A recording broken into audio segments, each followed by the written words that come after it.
एक धनवान शेठ त्याच्या बायकोला अहंकाराने म्हणतो, ह्या शहरामध्ये माझी इज्जत हे माझ्या पैशामुळे आहे आणि लोक पण तुला इज्जत फक्त माझ्या नावामुळे देतात, बाकी तुझी वेगळी काहीच ओळख नाही.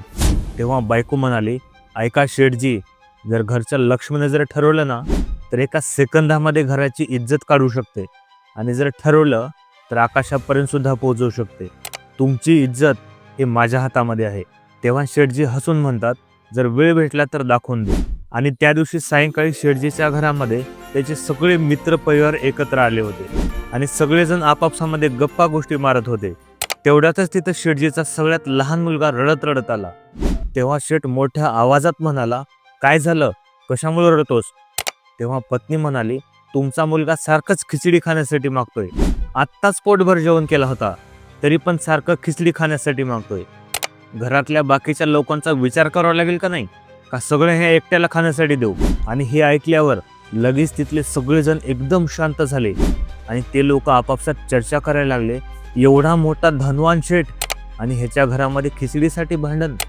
तेव्हा शेठचा चेहरा एकदम लाल झाला आणि त्याची सगळी इज्जत गेली. रात्री शेठजी त्याच्या पत्नीकडे जाऊन म्हणाला, मी खरंच मानलो तुला, आज माझी सगळ्यांपुढे इज्जत गेली, आता हे इज्जत परत आणून दाखव.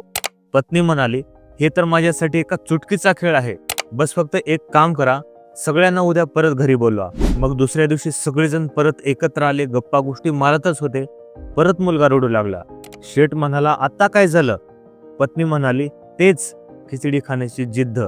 तेव्हा शेठ म्हणाला, खिचडी घेऊन ये, आज मी माझ्या मुलाला माझ्या स्वतःच्या हातानं खाऊ घालणार आहे आणि सोबतच सगळ्यांना सुद्धा जेवणासाठी खिचडी घेऊन ये. तेव्हा पत्नीनं लगेच आचार्यांना आदेश दिला आणि थाटामाठामध्ये सगळ्या पाहुण्याला खिचडी दिली.